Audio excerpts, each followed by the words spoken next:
Nadidismaya naman ulit si Black at sinasabi nito na nawalan na naman siya ng maraming experience.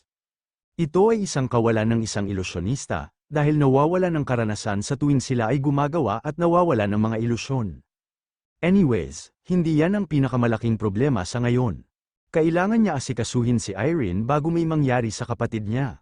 Biglang may nagbukas ng pinto, at biglang nagulat dito si Black at si Irene pala ang nagpakita, at sa isip-isip ni Black na nahanap niya na ito sa wakas. Napahanga naman ito sa ganda ni Irene, at sa isip-isip nito na ang ganda. Isang maliwanag ng ngiti na walang ni isang anino, minamahal ng lahat. Ang babae na yan ay si Irene, malapit nang magsara ang kanilang ampunan. Silang mga bata na hindi nakahanap ng mga magulang na mag-aalaga sa kanila, ay kailangang lumipat sa ibang orphanage. Sister, hindi ba sila karapat-dapat maaling, mananatili siya sa tabi niya? Magkasama nilang gagawin ang lahat, magtrabaho sila para sirain ang pagmamahalan at kaligayahan ng bawat isa. Magiging totoo ang kanilang kaligayahan, peke ang kaligayahan niya. Mamatay na siya Irene, biglang may napansin si Black at may nagsalita at sinasabi nito na huwag niyang ipagkalat ang paghihirap niya, Black. Si Faker pala ang dumating at hindi naman ito inaasahan ni Black. Pasugad na si Faker at sa isip-isip ni Black na isang napakahusay na tao na binyansagang Diyos ng kamatayan, sa kabila ng pagiging isang normal na klase. Ang sword ng lalaking ito ay mabilis, para sa isa, ngunit ito ay malakas din. Umatake na si Black at sinasabi nito na hindi kasing lakas ng Supreme, ngunit sa mga tuntunin ng kontrol, ang Reinhardt ay ang pinakamahusay sa ibaba nila, hindi siya. Nilabas ni Faker ang kanyang sword at sinasabi nito na naiintindihan niya. Pareho silang sun rank sa tabi ni Kraugle, tama ba? Napagtanto niya kamakailan na mapapabuti niya lamang sa pamamagitan ng patuloy na layuning na mas mataas. Kaya aasa siya sa langit, susundin niya ang landas na umakyat mula sa ibaba. Lahat ng paraan upang basagin ang langit sa isip-isip ni Black na baka dahil ginagamit niya ang darkness, pero hindi makalanding ang mga atake niya. Ginamit ni Black ang illusion manifestation, at sa isip nito na nawalan siya ng experience, pero gumamit siya ng damage tank warrior. Ginamit niya ang galaw na ito para asikasuhin niya si Irene. Bigla may paparating na atake sa likod, at buti na lang nakagamit siya ng barrier, bago tumama sa kanya ang mga atake. May paparating na mga assassin at sinasabi nila na ang overgeared shadows ay hindi kailanman matatalo sa mga intruder. Makakatakas ba siya sa perimeter na nilikha ng mga silver dragons, na tapat sa King of Shadows, na si Chasm? Nagtataka at sa isip-isip ni Black na ito ang mga silver dragon. Pati ang mga assassin ni Prince Ren ay kakampi nila ngayon. Kahit nasa level 330 siya, hindi siya makakaligtas sa mga pag-atake na ito. Marami na siyang nagamit na illusion manifestations, pero ang unang priority niya ay makaligtas, ginamit nito ulit ang illusion manifestation. Nakagawa ito ng malakas na pagsabog at nagtalsikan ang mga assassins. May tumatawa at may lumabas na isang babae na naka-white. Tumatawa at inutusan ni Black ang white na babae na pagalingin siya at ang warrior. Pwede silang manalo laban kay Faker, laban sa 3 laban sa 1. Ginamit ng naka-white na babae ang round heal. Sinasabi ng system na ang round heal ay kayang mag-heal ng target sa loob ng itinalagang lugar. Napatay naman ni Faker ang isang summon ni Black at sinasabi nito na sa palagay niya ay hindi na kailangan ng isang ito ng anumang pagpapagaling. Sinasabi ng system na dahil sa summon clone mula sa illusion manifestation na kumukuha ng pinsala, ito ay nawala. Nawalan ka ng karagdagang 20% na karanasan, nawalan ka ng level, 10 kamakailang nakuhang stat point ang binawi. Sumisigaw at sinasabi ni Black na hindi ito pwede, walang paraan na ang isang normal na klase ay maaaring magpabagsak ng isang sun rank illusion, anong pakulo ang ginagawa niya? Sinasabi ni Faker na ang mga item na natanggap niya mula kay Greed ay nag-multiply ng kanyang mga stat, Kruger's Pants.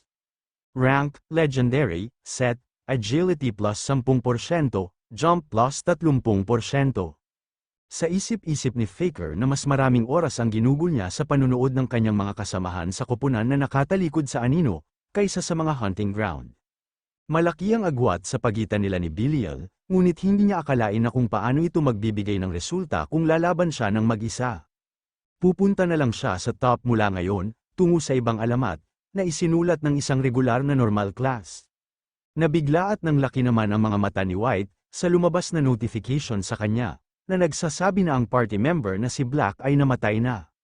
Napapamura at bigla na lang itong naglabas ng malakas na aura, at sinasabi nito na sobrang stressed na siya sa pag-level up. Nagulat naman ang mga nanunood at napapatanong ang naka-brown na buhok na kung anong klaseng napakalakas na energy ito. Napapasigaw naman ang nakadilaw na buhok, at sinasabi nito na ang nakamamatay na enerhiya na ito ay sapat na matindi upang magdulot ng mga status effect. Lumapit naman ang mga babae kay Lord at binabanggit nila ang pangalang nito, at makikita nating nawala sa katinoan si Lord sa mga nangyayari. Napapatanong naman si Kazam sa kanyang isip kung may gagawin ba siyang kabaliwan. Pasugad na si White, at ang tinamaan lang nito ay ang anino ni Kazam. Sinasabi ni White na isa siyang maliit na daga, at pasugad na ito ulit. At mabilis na sumugod si White sa ibang direksyon, at sinasabi nito na tumigil siya. Ang secret weapon ni Greed na bastard, siya ang kanyang target ngayon. Biglang napahinto si White, at biglang napaatras ito, at nagtataka at sa isip-isip nito na ano ang nangyayari, at ano ang bagay na ito. Nagawang niya siya mapa-atres, ang kasanayan na ito. Sumisigaw at sinasabi ni White na ikaw, at napapatanong ito kung hindi ba siya nag-iingat sa kanya. Sinasabi ni Kazam na masyado siyang proud sa kanyang sarili. At napapatanong ito kung bakit siya mag-iingat kung minsan pwede siyang pumatay anytime. Sa isip-isip ni Kazam na isang ultimate ability na nilikha sa pag-combine ng shadow magic sa Daluka at Lantier techniques. Pwede ito pangalanan ng MC na gumawa, kaya pinangalanan ni Kazam ang teknik na ito na Greed. Nagbagsak si White ng necklace, sinasabi ng mga magsasaka na tapos na. Kahanga-hanga talaga si Kazam, sa isip-isip ni Kazam na medyo natagalan siya, kahit na meron siya ng ultimate niya, na Greed.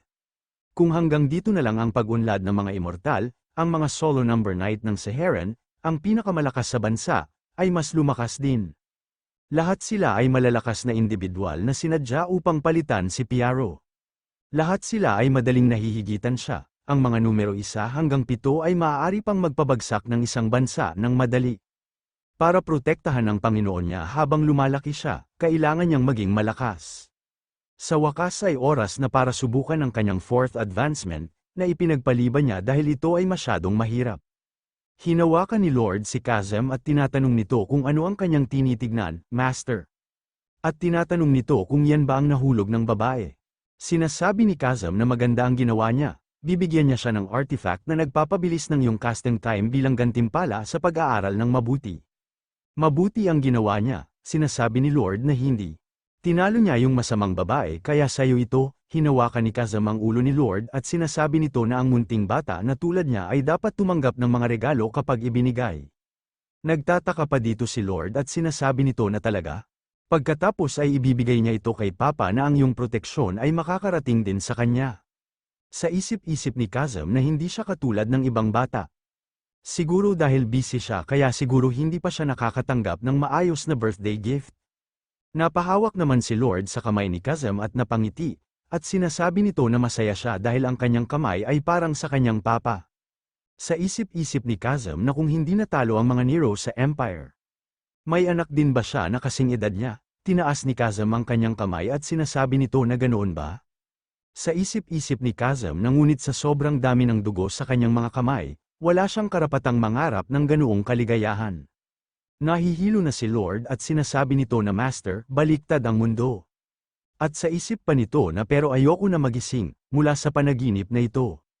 Sa smithy, tuwang-tuwa at sinasabi ni Greed na success. Lalong humina ang divinity ng Pelt, sinasabi ng system na humina ang goddess's Pelt. Hawak nito ang pagka-Diyos na napakalakas para mahawakan ng isang tao, ngunit ang lakas nito ay nahati ng saintess. Tinatanong ni Sihi kung maayos ba, tuwang-tuwa naman si Greed at napahawak pa ito sa ulo ni Sihi at sinasabi nito na oo.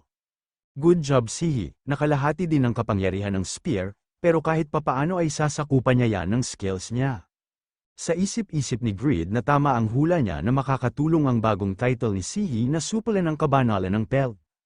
Balik tayo sa sandali ng tagumpay, sa Belial Raid, sinasabi ng system na makakatanggap ka ng espesyal na gantimpala para sa walang hanggang pagpapalaya sa kaluluwa ng dakilang demonyo na si Belial. Ang klase ng Saintes ay tumaas sa unique, ang level cap ng lahat ng kasanayan ay nadagdagan ng 2. Makakatanggap ka ng 2 bagong kasanayan sa level 300. Ang eksklusibong wooden staff ng Saintess ay na-upgrade sa unique. Ang pag-upgrade ay na-reset, ang iyong mga pagpapagaling ay hindi nakasalansan sa iba pang mga pagpapagaling mula sa mga kleriko mula sa ibang mga simbahan. Kung maraming heal ang nag-cast sa isang target, ang iyong heal lang ang magiging epektibo. Nagbuntong hininga si Greed at sinasabi nito na hindi nakakapag-stock ang iyong mga heal sa ibang heal. At medyo kakaiba yun, ipauubaya niya na sana sa iyo ang utos ng mga pari ng simbahan ni Rebecca, ngunit nakakahiya. Napapatanong si Sihi kung ano ang title na ito, ano itong denial. Denial, ang iyong pagka-Diyos ay hindi ipinagkaloob sa iyo dahil sa iyong pananampalataya sa mga Diyos. Ito ay isang natatanging awtoridad na nilikha ng iyong sarili, bilang isang resulta ng iyong mabuting kalooban at pananampalataya ng mga tao sa iyo. Sa mundong ito na nilikha ng Diyos, ikaw lang ang makakaila sa presensya niya. Lahat ng kakayahan ay mapapahusay, at lahat ng mga kasanayan ay magiging mas makapangyarihan kapag lumalaban sa mga nilikha ng Diyos, tulad ng great demons, god beasts, demigods, other godly powers. Maaari mong bigyan sila ng walang hanggang kapahingahan. Sa isip-isip ni Greed na mukhang isang bagay na makakatulong kapag nakikipaglaban sila sa mga bagay na may kaugnayan sa mga Diyos. Ngunit ito ay hindi rin mahusay, sinasabi ni Greed na hindi niya alam noon, ngunit naisip niya ito bago niya binago ang kanyang spear. Magaling, simulan na nila ang pag-modified, Damian. Isabel, simulan ang pagdarasal ng maayos mula ngayon. Natuwa naman dito si Isabel at binabanggit nito ang pangalan ni Greed. Sa isip-isip ni Damian na palaging nagiging mahiyaing batang babae si Isabel sa tuwing kasama niya si Greed, ni minsan hindi niya siya tinignan ng ganyan. Hindi, huwag niya itong isipin, kailangan niyang talikuran ang kanyang makasariling pag-iisip upang tahakin ang landas na kanyang napagpasyahan para sa kanyang sarili. Hinawakan ni Isabel ang kamay ni Damian, at sinasabi nito na kung si Greed ay isang taong namumuno sa lahat na parang sinag ng araw, pagkatapos siya ay tulad ng isang banayad na apoy na nagpapainit sa lahat ng nasa paligid niya. Kinailangan niyang baliwalain ang pagmamahal niya kahit na napagtanto niya na ito, dahil ang haba ng buhay niya ay kinuha ng white transformation. Hindi niya kayang tanggapin na lang ang nararamdaman niya dahil hindi niya na kayang magmahal ng mas matagal. Pero hindi niya kayang baliwalain ang nararamdaman niya para sa kanya. Pagkatapos ng lahat ng oras na ginugol niya sa pag-aalaga sa kanya. Kaya, kung palayain siya ni Greed sa pagkakahawak niya sa white transformation, gusto niyang tanggapin ang nararamdaman niya, Pope. Tutal, gusto niya siyang protektahan, Damian, napaiyak naman dito si Damian at binabanggit nito ang pangalang ni Isabel. At sa isip-isip nito na may isang lalaking nagpapagal para kay Isabel. Isang taong nagligtas sa kanila ng maraming beses, minsan na lang, Greed. Nakikiusap siya na iligtas niya sila, gusto niyang pasayahin ang babaeng ito gaya ng iba. Sinasabi ng system na si Isabel ang anak ni Rebecca, ay nagpapadiyos sa iyo. Ang kanyang pananampalataya sa iyo ay mas malaki at mas desperado kaysa sa kanyang pananampalataya kay Rebecca. Natural na pangyayari ito na naiintindihan mismo ni Rebecca. Nakaiwas ka sa galit ng Diyos ang si Rebecca, ikaw, na nakagawa ng isang mythic rank item dati, ay may karapatang maging Diyos. Title, Glimpse the Myths, na-update ang impormasyon. Ang Glimpse the Myths ay ang minimum na kinakailangan para mapataas mo ang ranggo ng iyong klase sa Mythic. Naka-unlock ang espesyal na stat na Deity. Deity, isang banal na kapangyarihan, na hindi malalapitan ng karamihan. Sa bawat 10 puntos sa stat na ito, makakatanggap ka ng bagong awtoridad batay sa iyong personalidad. Sa isip-isip ni Greed na inaani niya ang mga bunga ng kanyang paggawa. Congrats, Damian, ang mga relasyon sa paligid niya ay umaabot sa satisfy. Kailangan niyang mag-respond, sinasabi ng system na may isang hidden quest, para kay Isabel ay nalikha. Para kay Isabel, hidden, ang kapalaran ni Isabel, ang tupa na itinadhana upang ipagtanggol ang simbahan ni Rebecca sa pamamagitan ng pag-alay ng sarili, ay isang mahirap. Sinasabi ni Greed na mabuti, kumpleto na ang mga paghahanda. Sinasabi ng system na ngunit maaari mo siyang iligtas. Perpektong baguhin ang Spear of Life Fails upang ipahayag sa mundo na ang iyong blacksmith skills ay maaaring labanan ng kapalaran, at makatanggap ng karapatang malampasan ang alamat at maging isang Diyos. Clear requirements, pahinain ng pagka-Diyos sa loob ng Spear of Life Fails at plano para sa kaligtasan ni Isabel. Gayunpaman, ang kapangyarihan ng Spear of Life Fails ay dapat na mas malaki kaysa dati. Clear reward, Deity Stat Plus 1. Sa isip-isip ni Greed na mayroon siyang mga title na Savior of the Country at Savior of the World, na nagpapataas ng lahat ng stats, ngunit hindi ito nakakaapekto sa deity stat. Dapat sulit ang reward ng hidden quest, kaya ipinapakita lang nito kung gaano kahirap makakuha ng mas maraming puntos sa deity stat na ito. Ang problema ay ang gusto nitong ay, dagdagan niya ang kapangyarihan ng spear habang pinipigilan ang pinagmumulan ng kapangyarihan nito, ang pagka-Diyos. Hindi ba imposible yun? Napapamura at sa isip nito na ang dalawa ay nakasalalay dito. Hindi niya kaya mag-isip ng paraan para mapataas ang kapangyarihan nito. Isipin, baka pwede niyang baguhin ang anyo nito para tumugma sa estilo ng spearmanship ni Isabel. Ngunit magiging mahirap na baguhin ang 3 banal na sandata ng simbahan upang mag-fit lamang sa kanya. Tapos ang magagawa niya lang ay palitan ang mga ingredients. Biglang napasigaw si Greed at sinasabi nito na ang mga buto at sungay ni Belial. Tiyak na mas makapangyarihan ang mga bahagi ng katawan ng isang dakilang demonyo kaysa sa regular na lumang adamantium. Siya ay isang henyo, napapasigaw naman dito si Bram at sinasabi nito na sa tingin niya ba? Sa palagay niya ba na dapat niyang gamitin ang mga bahagi ng katawan ng pinaka-corrupted sa sandata na pinakabanal? Mag-isip siya bago kumilos. Naiinis naman si Greed at sinasabi nito na yan ba ang kanyang tingin. Sinasabi ni Bram na kung kailangan niya ito upang maging mas malakas, kung gayon ang pag-imbue nito ng magic ay ang pinaka-epektibo. Napahawak naman si Greed sa kanyang batok, at sinasabi nito na sinong hindi nakakaalam niyan. Pero paano gagawin ng isang blacksmith yun? Sinasabi ni Bram na gumagamit siya ng pavranium, isang magic material, pero parang nakakalimutan niya kung sino ang gumawa niyan. Sa tingin niya ba ang paglikha ng mga mahiwagang armas, isang bagay na ginawa ng pagma, ay hindi niya magagawa? Biglang napatigil si Greed, at sumisigaw ito, at sinasabi nito na makakagawa din ba siya ng magic weapons. Dapat kanina niya pa siya tinuruan yan, sinasabi ni Bram na natanggap niya lang ang paraan para magawa ito pagkatapos na ang iyong intelligence ay naging mas malaki kaysa sa isang insekto, nang talunin niya si Belial.